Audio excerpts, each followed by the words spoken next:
Morning.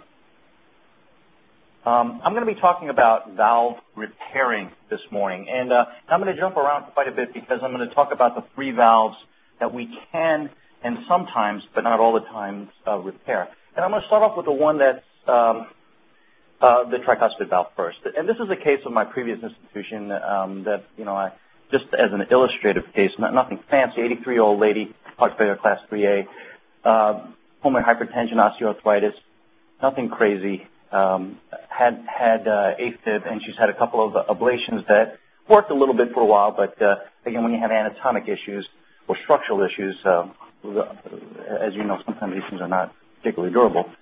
T is severe central MRTR, you have 55%, and nothing else that's crazy. So this is just a representative echo, which shows the severe TR, dilated, fairly central, mitral valve, similar. So she really doesn't have any, leaflet or other structural issues besides the fact that her atrium had been dilated and dilated. So let's go back and look and talk briefly about the tricuspid valve, which we often don't pay a whole lot of attention to anatomically. This is a surgeon's view, SVC, IVC, ascending aorta, and the right atrium open processovalgus, coronary sinus. This is the AV node and the his bundle going this way. And here is the tricuspid valve. So you have your 3 leaflets, anterior, posterior, septal. Now, the obvious conduction areas to avoid are in the triangle of Koch. But one of the things that's interesting about the mitral valve tricuspid valve, is that, we all think that it's a pop-up. It's not very well supported from the free wall of the heart. And so its actual failure and dilatation kind of goes in some vectors like this, where the anterior, posterior areas are where it grows the most. And so the repairs that we've done historically have been trying to address that larger area of growth. So the Vega operation, many of you guys know, is basically just a 2 layers of running suture that run around this, and you cinch it down like a purse string and tie it down. Some people, when we were taught many years ago, would just put a 20 cc syringe on it and just tie it over a 20 cc syringe, bring the annulus back down together and say, okay, we're done. The other technique that people have used in the past is basically making this a bicuspid valve by taking the posterior leaflet and then putting sutures around it and making it essentially a bicuspid valve. Again, addressing the greater dilatation area of this area. Now, the problem is, if you think about this, well, you can make the leaflet function and coapt for a short period of time, but long term, conceptually, it kind of doesn't make a whole lot of sense because of the potential for durability. So the rings are really what has evolved recently, not recently, within the last probably 7 or 8 years, become more mainstay, though there are still holdouts of people who use the Vega and the older techniques. And the nice thing about the ring, of course, is that it recreates the shape, and it makes it much more difficult for annulus to redilate, because the process that caused the dilatation is not necessarily addressed. It's kind of the chicken and the egg phenomenon. Is the process of the heart that caused the dilatation, or is the valve itself that's dysfunctional? In most of the cases, as you know, the RV and the tricuspid valve are just innocent bystanders to the hemodynamics that occur kind of downstream for it. And this is a picture of what it looks like when it's done. These are one of the rings. They're complete rigid rings that we use right now, trying to avoid addressing or knocking into the conduction system. And this, we feel, is probably going to be more durable. In this particular lady, not too fancy. This is the days when I did real surgical maze. So I did a right and left mitral valve repair. I did a surgical maze with a completion of just a few of the lesions without cutting through all of it. And we were done. She had signs with the Navy block, got a dual chemo with pacemaker. And this is, again, just looking at the tricuspid valve when we're done. I didn't leave her with tricuspid stenosis nor mitral stenosis, so I probably undersized her mitral valve. Probably should have. But what if we leave these things alone? Some people say, well, this is just a pop-off, and you really need to address the tricuspid valve once you deal with the downstream issue, which is the mitral valve, or whatever it is downstream that caused it. It's a study that was done in England where they looked at 311 patients with a planned MVR, and they looked at it 2 different groups. One group, they only did the mitral valve repair. The second group, they did a tricuspid valve repair, whether or not actually they had TR. And what they used was an anatomic cutoff of an annulus greater than 70 millimeters, quite large, about twice normal. But even if they didn't have tricuspid insufficiency, they still put a ring on it and looked at it over time. And so for the 2 groups over time, 3, 5, and 10 years, there was a slight decrement in survival over time. There was a slight decrement in function for those who did not have it done, but there was increase of TR over time that was slightly higher in the group that just had the mitral valve repair.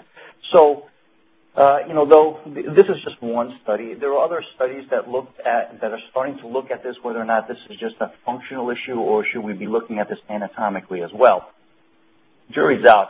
But the recommendations that we're looking that we're kind of coming down the pike on is that it seems to be indicated for symptomatic 3+, 4+ TR. Concomitant mitral valve surgery with tricuspid annulus greater than 70 millimeters, or at least is now being discussed as perhaps this is the right way that we should address it, because technically it's very easy to perform. It really adds about 20 minutes to the operation.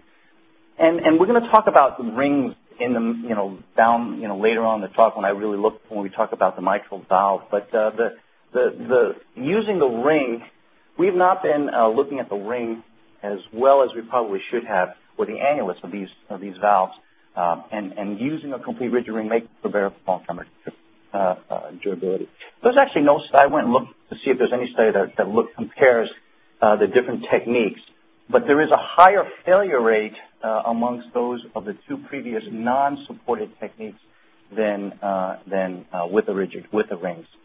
Up to 10% early recurrence in reported cases, and for those who have transplants, we generally will place a tissue valve, and the reason is that because we're still instrumenting through the valve, and even though you can repair it with the valve, the issue of durability over time, because you're constantly instrumenting it,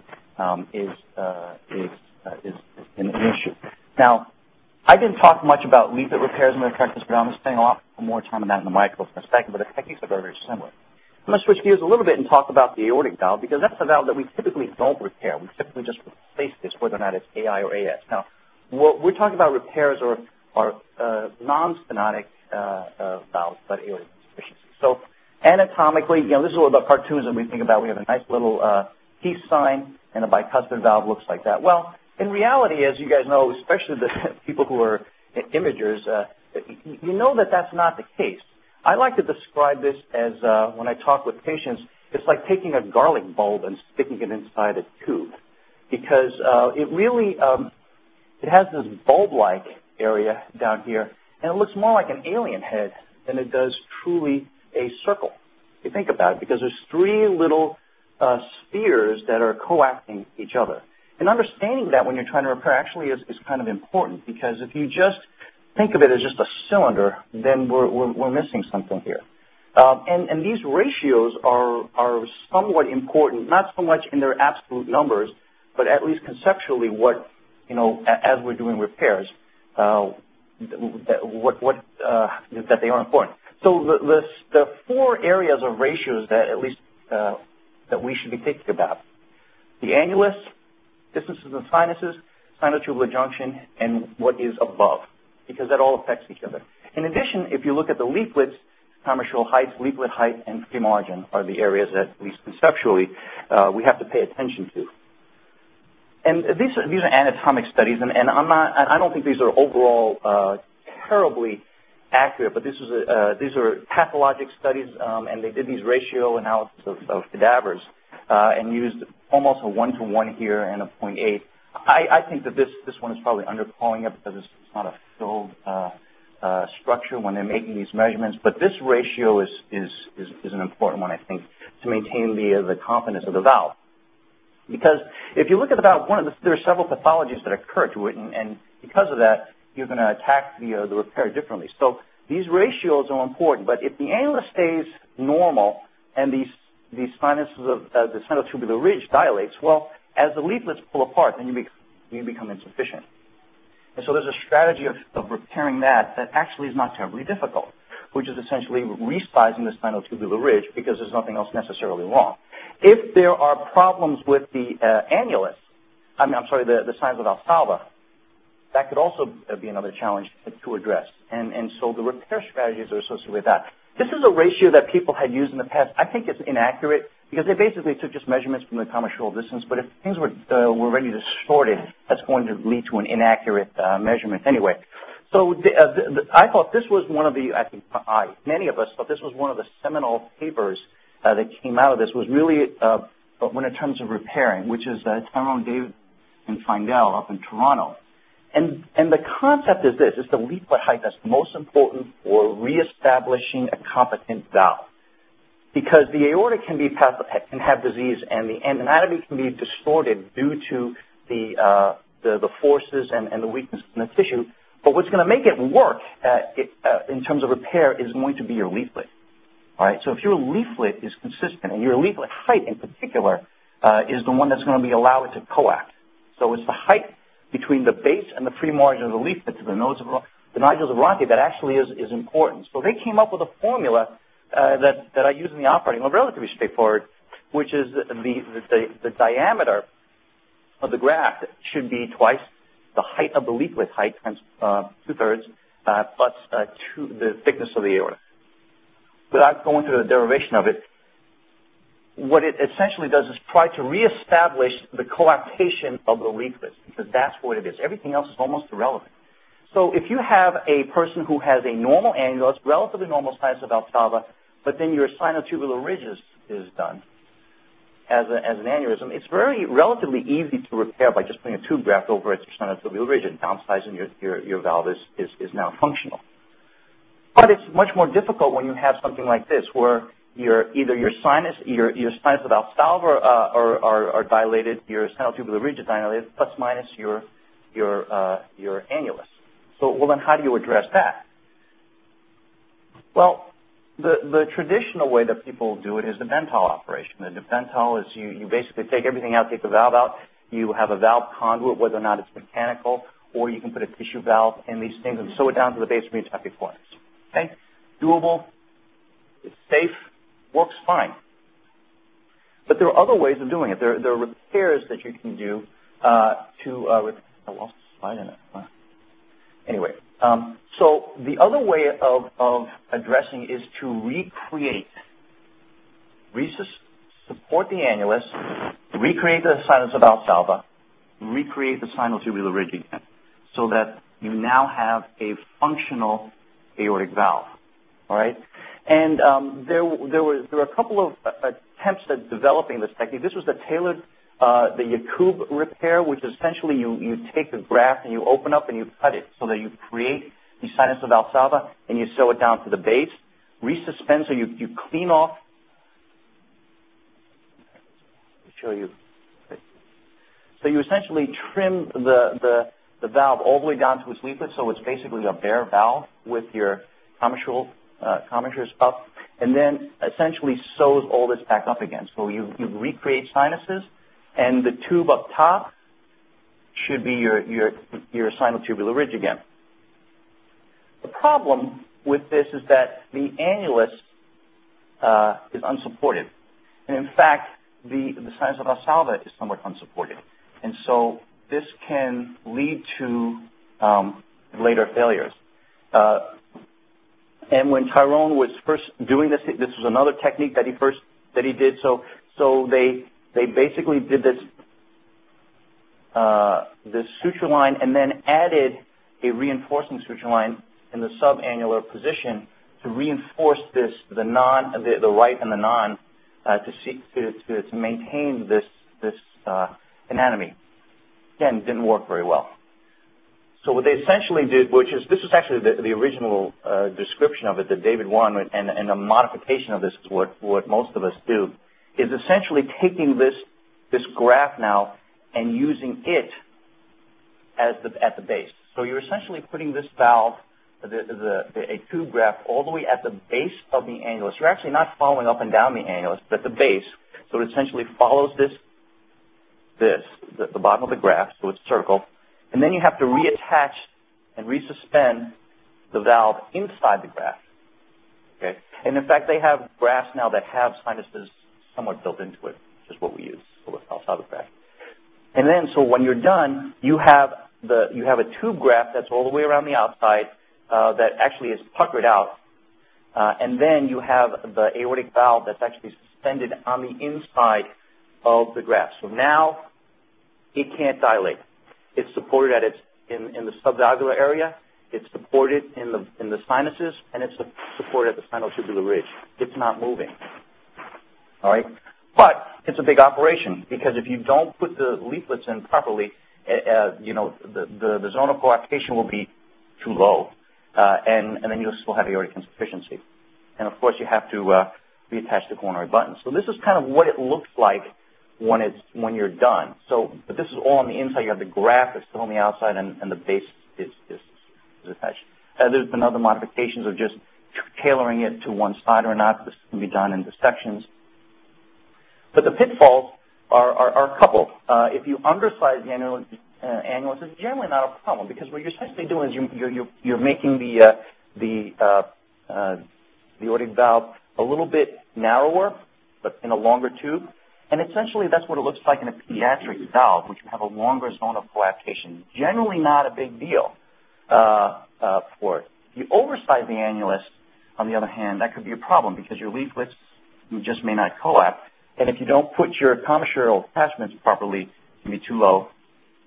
These are very easy to do with a sinus Valsalva graft, and you get AI.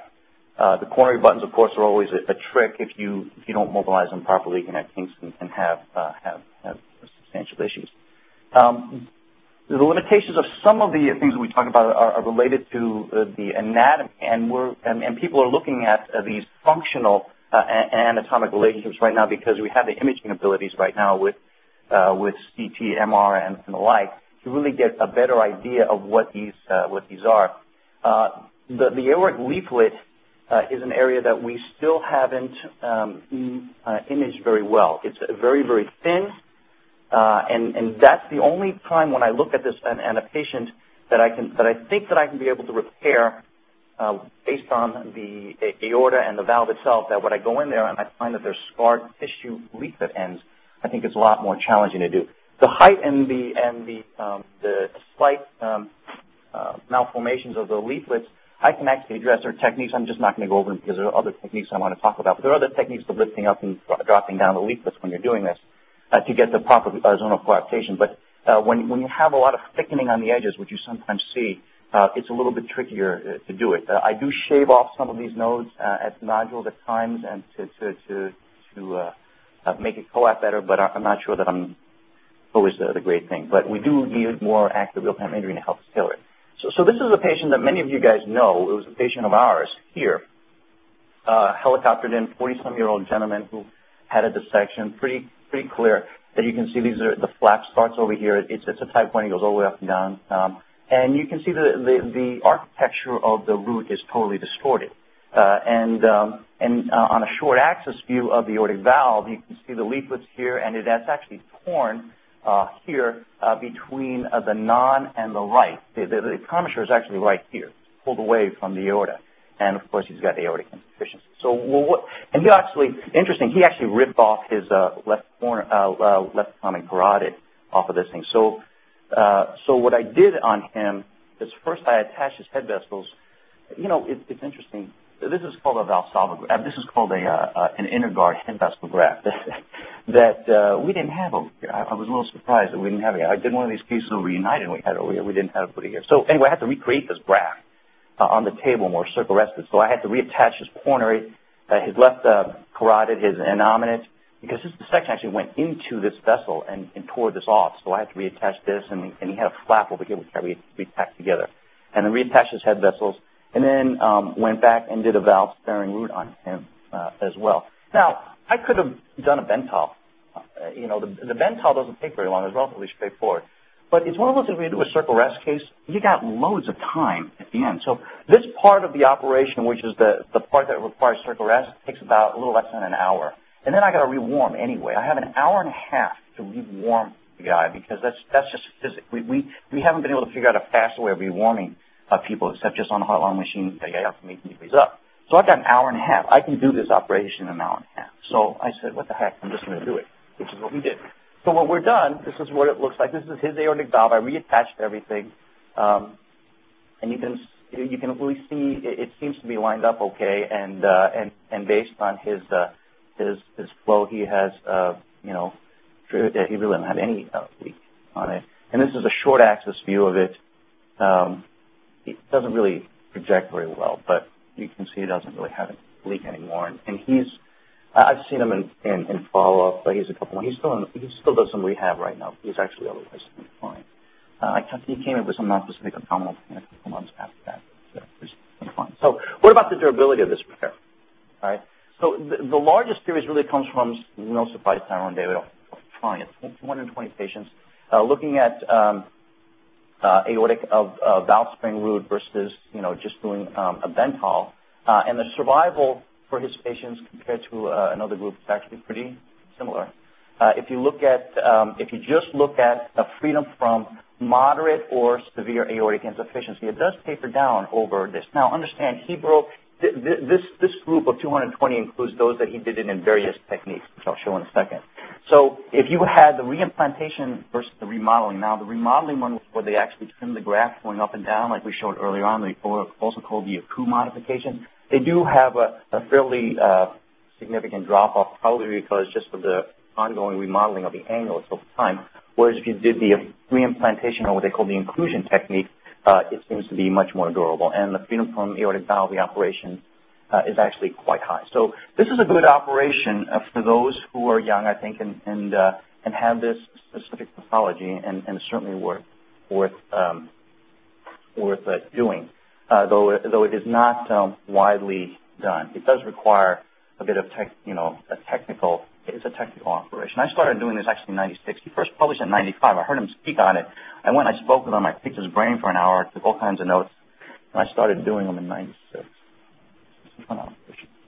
So what about the mitral valve? Mitral valve is one where most people, understand, the anatomy, understand that this should be something that we repair more than we do. There are different kinds of pathologies that cause it. And I'm not going to go and dissect each one of these because each one of these is a talk in and of itself in terms of, should you do it, should you not do it, what are the pitfalls for it, what are the limitations for it. But these are the broad categories that we still are considering and can, in many instances, do some repair. The durability and the reliability of some of these repairs is based on the underlying pathology and where the dysfunction is.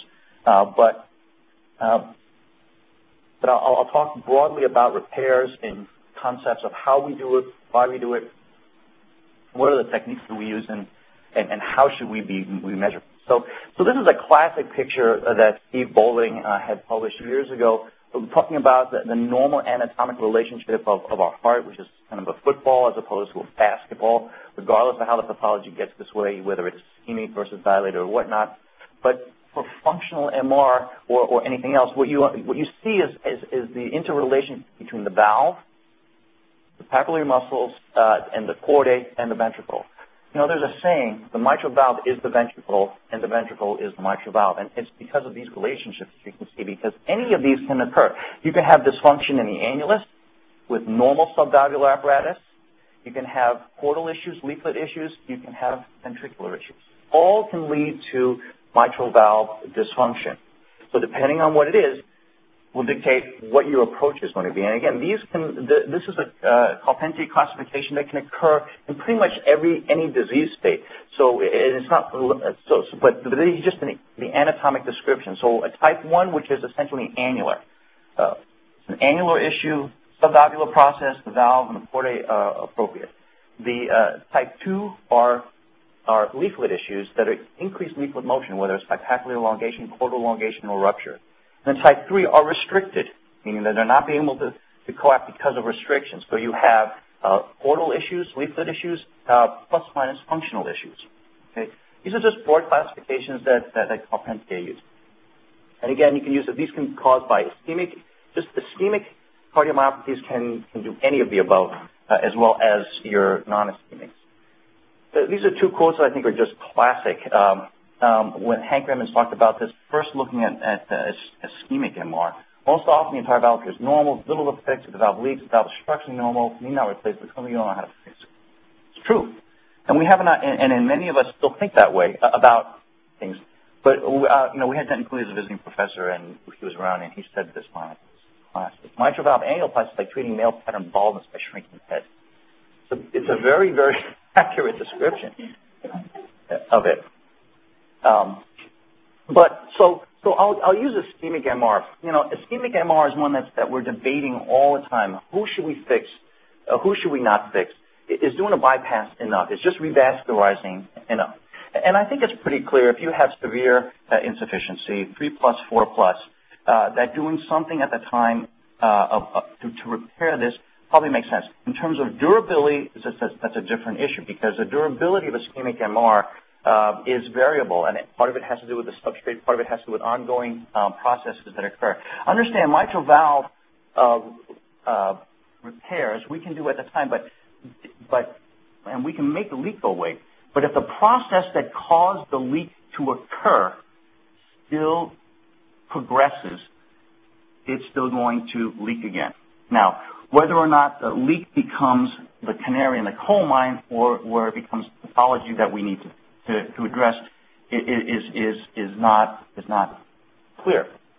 But the area of gray zone, going back to ischemic MR, is how do you know, is it enough? You know, or should you do it? If you don't do it, well, first they look at it, if you don't do it, what happens? So these are kind of classic papers that were described in the past, 700 patients with acute MI, those with ischemic MR, higher cardiovascular mortality, no surprise, combined endpoints of cardiovascular mortality, severe heart failure was higher. Mild MR at the time of presentation was an independent predictor of mortality. It's a big study. TIMI trial, you guys all know this, identified this as an independent risk factor. Well, who do you repair? You know, if you see it, do you do it? Some of us, you know, went through that era where if you saw it, 2+, you know, 1+, 1+ you leave alone, you think revascularization is going to be fine. 2+, should you do it? 3+, 4+, most of us did it. But, you know, and part of it came from, like, these are just two of the probably a dozen papers that talked about it. 89 patients with 2+ MR and a alone, MR is unchanged or worse, 38%. 136 patients with moderate ischemic MR ongoing CABG, 40% showed no improvement or were left with moderate or severe MR. 50% had some improvement and left with 2+ MR. So right now, because they're all over the place, there is actually an NIH study. We were part of this at Ohio State that is actually randomizing 2+ MR to bypass alone for those going to bypass versus bypass plus mitral valve repair, not replacement. We'll see where that takes us. Hopefully that'll be, I don't think that's going to answer it, but it'll give us an idea if we're going down the right direction, because if we really want to answer, you know, we don't have the power nor the number of cases, because we have to follow these people out 10 years to really get an idea whether or not we're really going to make benefit, as opposed to replacement, which I'll talk about in a minute. Now, the class 1 indication for AHA class 1, everybody knows. So symptomatic, pretty clear, fix it. Chronic severe with functional class and symptoms in the absence, you know, or symptoms in the absence of severe LV dysfunction, pretty clear. Asymptomatic patients with mild to moderate LV dysfunction, LV dimensions greater than 40 millimeters. Pretty clear, evidence to see. Now, we're starting to go into evidence to see, but when we talk about mitral valve repair, then now we're starting to look at, yeah, there's some data that suggests that we should be doing it, but yeah, you're going to see this recurrent thing. Should be referred to surgical centers experienced in mitral repair. Again, class 2 indications for asymptomatic with X, Y, and Z. Again, these are all should be sent to an area where they do mitral valve repairs. So what about techniques? There are some techniques that I'll just show you as illustrative. These are some techniques that are part of many that any of us should have in our armamentarium. There are many different ways of scanning the cat to address the same anatomic pathology. Posterior leaflet repairs are generally fairly straightforward. techniques are well described. They're very reproducible, very teachable, and thankfully they're more common depending on these particular pathologies. The most common one is the quadrangular or triangular resection. We basically take an area out, whether that's T2 in this particular case, excise it, and then do an advancement and sliding plasty if you need to. Many of us have gone to a triangular resection now instead of, so this is called a French correction. The triangular resection, without going all the way to the annulus, is called the American correction. I just think it's, it's very reproducible, very teachable, and it puts a little less strain on the annulus. And then after you're done, you put a ring on this thing. The issues of the anterior leaflet are much more complicated. And I actually had a debate on a person at STS a couple years ago about this, some of these slides. But how do you address it? There's annuloplasty alone, there's leaflet plication resection, there's chordal transposition, chordal shortening, chordal replacement. These are the techniques. So chordal transposition, what is that? So you have an area that's dysfunctional. So the anterior leaflet is out. Either you pop it or it's too long or it's too billowy. Well, if you have normal cords on the other side and you have enough of them, you can basically take a section from the other side and flip it over to the anterior leaflet and then pull it down. And you can do it vice versa, the other way, anterior to posterior as well. With the idea that you've already got cords that are of the appropriate length and you just want to bring the other side to the same length. Technique is very teachable. It looks horribly difficult, but it's not horribly difficult. And there's an alveolar repair, which is the clip, which is essentially the clip now, or an iteration of the clip, essentially reproduces where you can take a stitch from this area down here that's dysfunctional and attach it to a more normal area on the posterior surface, or vice versa, and you essentially support it by using the strength and the cords that are already anatomically in their appropriate areas. And these are techniques that are very teachable, very doable. Now, there are more complex resections. This is illustrative of a technique that you can use where you can do, for let's say a Barlow's type valve where you have billowy anterior and posterior leaflets, you can do resections. This is just one where they describe resection out A2 and then P2 and then reapproximating it. I've actually done multiple resections depending on the nature of the redundant leaflets, where I've taken P1, P2, P2, P3, and these areas. You're essentially making curtains. I'm a glorified tailor by nipping and tucking here, and then doing the curtain rods, which I'll talk in a second. The curtain rods essentially is the annulus. But this is much more difficult to do. I mean, it looks easy on paper, but it's very difficult to do because, we're looking at historically, we've taken a 2D echo to give us an idea of what is functional, and then going through here, and then this is an unloaded, unfloppy curtain that's there that we need to make it work. And so we have our own techniques that we're taught about testing each area, lifting up certain areas, doing anatomic relationships on an unloaded heart that we've distorted even further by the exposure to get to the area that we need to talk about. And so because of that, what we can do make it look good in this somewhat unphysiologic milieu, and then it looks great, and then when we come off bypass, when we're actually functional again, it's not working. And we're like, what the heck? So that's part of the difficulty with this. Now, with real-time imaging such as 3D echo and the like, that helps an enormous amount. Because then, when you're seeing what the pathology looks like in 3D prior to, you have a better idea of what you need to do while you're there. And not so much rely less, but add that to the techniques that you learn to assess your relationships in a flaccid environment.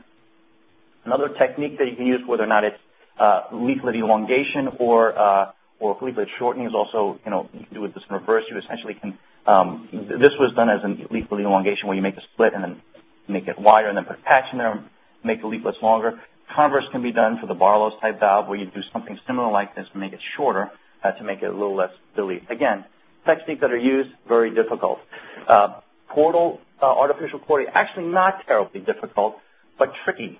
When I say tricky, because we know, there are many ways of measuring what the chords are supposed to be. You just look at one of the normal chords in the area that's functioning well and then measure it, and then transfer it over. We generally use PTFD for this. The technique of what you need to do is hard because as you're tying, these are slip knots, and you want to tie it to the point where the cords are exactly what they are. So a little bit tricky, but also doable. Again, part of it is going to be the strength of what we're attaching to the papillary muscles. Are they strong enough? Are they going to pull through? Are they thick enough?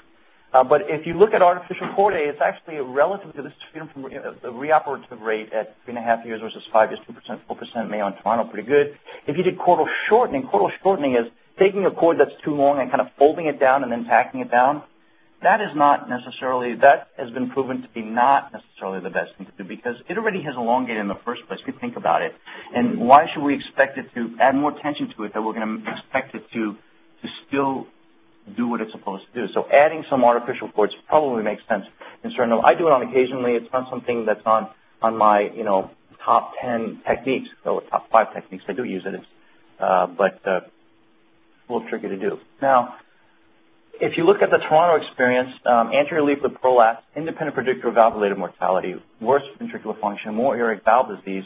They had similar survival, but the group who had anterior leaflet was younger. So if you look at that, that's actually a negative predictor for survival. Well, what are their results? This is one of the larger series. So freedom from reoperation, and this is the anterior leaflet, posterior leaflet, bileaflet. Well, freedom from reoperation actually looks pretty good. But what is it? Freedom from 3 plus or 4 plus MR, they may not have want to go back for another operation. That's the thing. So this is more descriptive. You see posterior leaflet, anterior and bileaflets start falling off. So so that's an issue. Now, one of the things I didn't talk about before, because a lot of this data was performed with a less complete understanding of the annulus and the ring. And we used to think here, as we looked at this, that this distance, and this is the septum, this is the free wall. So this is the anterolateral posterior medial areas of the mitral. So this is the septum, interventricular septum. We used to think that this was fixed, that it didn't change, all right, because it was supported by the septum. And then we focused on supporting the free wall. Circumflex comes over here, left atrium comes here, circumflex comes here, corner sinus comes down here. So this free wall is area we thought we need to support this. So we developed, a lot of people had these partial rings, and then we said, okay, the annulus is dynamic, it moves. And we want it to be physiologic, so we'll make them flexible. So we'll have flexible partial rings. All right? Kind of made sense initially because that's what our understanding was. Well, it's somewhat controversial right now, probably less controversial as more data comes out. But this intertrigonal distance is not fixed. And we've actually not only seen in animals, but we've seen in anatomic pathology right now. The ratio of this distance to this distance in annular dilation and other pathologies is relatively fixed. So it's essentially a 1-to-2 ratio. But they all change. It all grows. The heart gets all bigger. We don't look at a heart and say it has been variably enlarged in this area. It all seems to move. And therefore, for many of our repairs, I think the durability issue, the fact that we did not use complete rings may have contributed to some of the failures because we've not supported this area. All right? In addition, the septal to free wall, this distance also dilates. So let's say we have various kinds of rings out there. We have partial flexible rings, partial rigid rings, complete flexible rings, and complete rigid rings. Okay, all the above. So if we had a complete flexible ring, and the idea was that it allows the heart to be dynamic for filling and then support it, this distance can still change because you have a complete ring, but it's not rigid. So the AP distance can still change. Because, this is supposed to be more like an oval, right? It's like a squashed smiley face as opposed to a, a smiley face that belongs in a, game that you shoot the animals to. But anyway, so this distance increases. So a rigid ring may be better to maintain these shapes, okay? I'll skip this. So there are different shaped rings that are developed right now.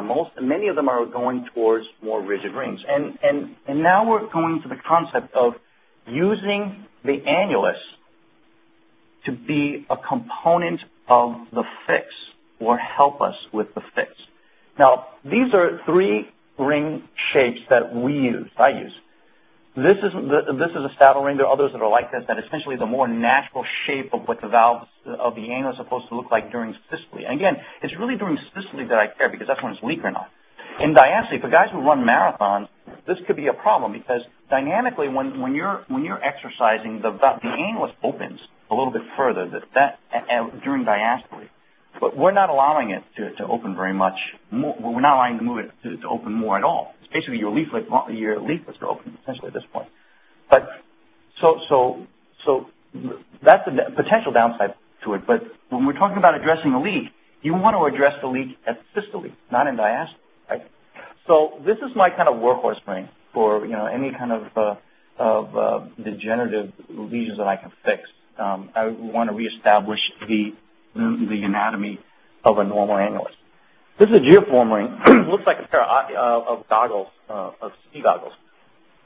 And this was developed by Steve Bowling with the concept of this. Now, this is a posterior. This is P2. This is the anterior leaflet. So with the idea that you're taking P2 and pulling it up towards the surgeon, kind of up a little bit, with the idea of now pulling on the leaflets, pulling on the chordae a little bit, perhaps making the intrapapillary distance a little smaller subdiagonally. Not a whole lot, just a little bit, with the hope and the idea of perhaps starting to try to actively facilitate decreasing the ventricular size for those of these dilated cardiomyopathies. So that's what the intent is. There's some data that supports that. We did some finite element analysis with these rings. We had a bunch of these that we put in early on for Steve and with Steve when he first came out with this ring, and it seems to work. A lot of people don't. It's controversial. I'm not saying the jury's certainly not out on that, but at least conceptually, kind of makes sense. And Pat McCarthy came up with this ring. I call it the alien head ring. It's a great ring, but who's this for? This is called a Mixo ring for myxomatous valves. All right. He had me play with this before this actually came public, so he put one in, Gilanoff put one in, and I put one in, when he first brought it out for us to play with. And what does this ring do? Well, this is P2 again. This actually takes P2 and pushes it posterior and out. Well, what the heck would you want to do that for? Well, and when you're doing a Barlow's repair, one of the things is the leaflets are still somewhat redundant. And what this does is essentially opens it up a little bit more, and it keeps and it minimizes the risk for SAM, systolic anterior motion, because it pushes the posterior leaflet down and out.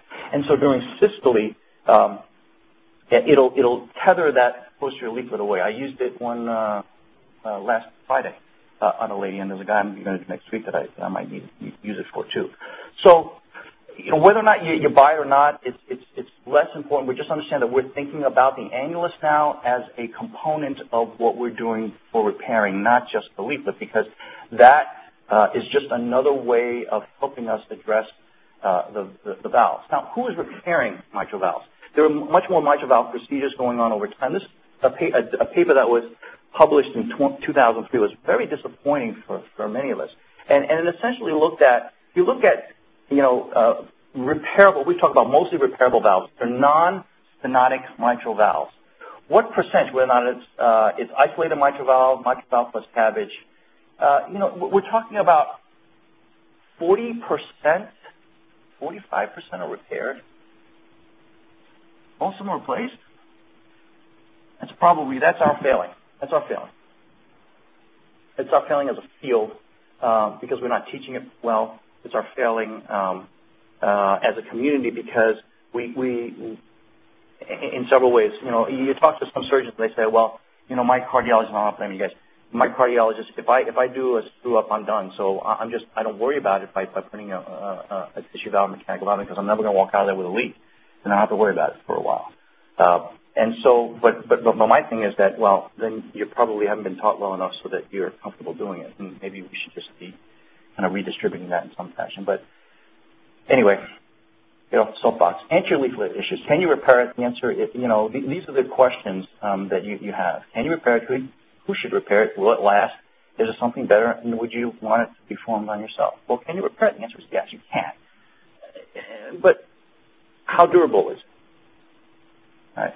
So this was published in Circ years ago. If you just look at posterior leaflet alone versus anterior versus bileaf, again, and relatively small, but you can see that there's a higher failure rate in, to no surprise, anterior and posterior leaflet repairs. Well, you know, who should repair it? Really somebody who does a lot of valves. This is not, you know, anterior leaflet repairs are not easy, and I don't even do that many, considering how many valves that I've done historically and repaired. You're very selective. You got to be very selective, and it's not for most people. Will it last? Maybe in certain select cases in the best of hands. And what are the other options? Well, you can replace the valve and try to maintain the architecture of the ventricle by keeping his chordae to maintain the geometry. You can do mechanical valves. That's been our mainstay, but anticoagulation is not great. And you know, but people have always been looking at the bioprosthetic as, well, they wear out, you know, and you last 5 years, right? I got to reoperate in 5 to 10 years. What the hell do I want to, excuse me, what do I want to do that for? And the reoperative risk is high. Everybody says. All right, so, well, what is the data for it? How are we doing? This is the more recent data. This is, actually, I have a paper, her next paper. This is a tissue valve. This is time, 10, 15 years, 70 to 80s, 61 to 70, 50 to 60, less than 50 years. Now, the number of risk is small here on this first paper. But you see, if you're on the older side, certainly, you know, you have natural ossifar that may be okay. It does drop off for youngers, and the N is small. But this is a 20-year paper. So again, the N is still relatively small. This is the aortic valve, this is mitral valve. But what you're starting to see is as these numbers start panning out. And why are these numbers valid? These numbers valid because it's done in Sweden, where they have national health care, and they know, and it's relatively, it's fairly robust data in terms of active. They don't lose very many people because of their healthcare systems. This is a tissue valve.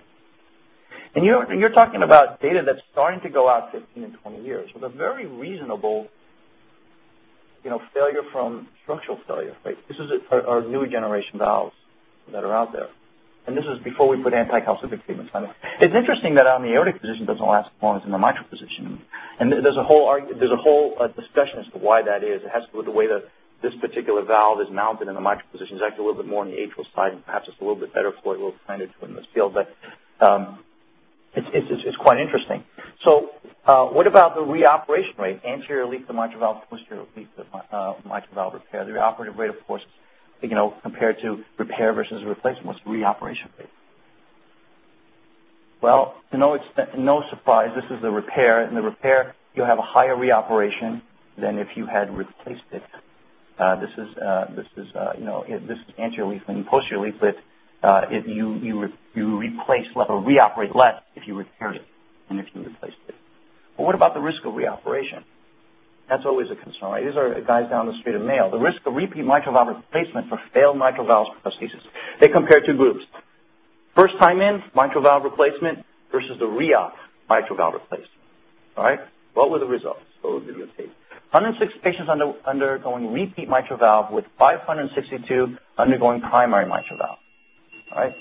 5 deaths out of 106 in the repeat group, 4.77. 23 deaths out of 562 in the control group, equals NS. So the reoperative rate, at least in their hands, again, they do a lot, no different. Now, I'm not saying that that's always the case, but what it really tells us is that it's not like it's twice or 3 times higher than first than in. So the idea of a reoperation shouldn't scare us, is the bottom line, especially as we're developing these newer valves. Now, is there something better? Well, often yes, for if you have anterior leaflet issues. Bioprosthesis probably is going to be better than mechanical prosthesis. It has certainly an acceptable reoperative risk. And we have a role within, you know, for those like Wes and those who have seen this and not, this is coming down the road. This valve-in-valve concept for tissue valves is coming down the road. They're already doing it, and it has great benefit for us. And would you want an anterior leaflet performed on you? And this was my question I had when I was debating another surgeon at SDS a couple of years ago. But so kind of final thought on at least the mitral valve. So mitral valve issues without stenosis, it's really, you know, for some of the anatomic issues, really consider repair. And if they're not repairing it, send it to somebody who's repairing it. Anterior bileaflet disease is very selective repair. I think there are the ones that probably make sense, and there are ones that we're probably pushing a little too much I'll let a few people who really are, this is their only practice, develop that for us so that those of us who do it a little less intently can have the techniques to add to our quiver. We have to develop a few techniques that we're very comfortable with. And we should probably be using more complete anatomic rings, which we have not in the past. So a lot of the data for these studies, I want to emphasize again, are based on rings that were incomplete rings, partial rings, and flex. There was a series of 3 papers that came out of Cleveland Clinic about 5-6 years ago, specifically looking at this and saying there was no difference between these different rings. Mark Gilanoff wrote that paper, and he's a friend of mine. I went to college with him. We were seeing major together. I called Mark. I said, Mark, this is crap. Look at your data here. He's got, it was published in Annals. He was comparing 3 different eras, 3 different rings over 3 different eras, sized totally differently, and saying there was no difference. Well, that wasn't a great analysis. I feel strongly, and virtually everybody is, not everybody, most of us who do a lot of valve repairs are going towards rigid complete rings for that. And I think that this data will help reshape how we decide what we're going to do in terms of mitral valve repairs in the future. So I've gone through a lot in terms of a lot of different valve repair techniques in different areas, and I will stop and take questions. Questions? Is the two-point ring cardio, is that more better for a, I always thought it was better for the students than for the function? I don't know that it's necessarily better for one or the other. I use it for both if the heart is a little dilated, with the hope that I'm going to contribute to some form of, active ventricular remodeling. If you got a big posterior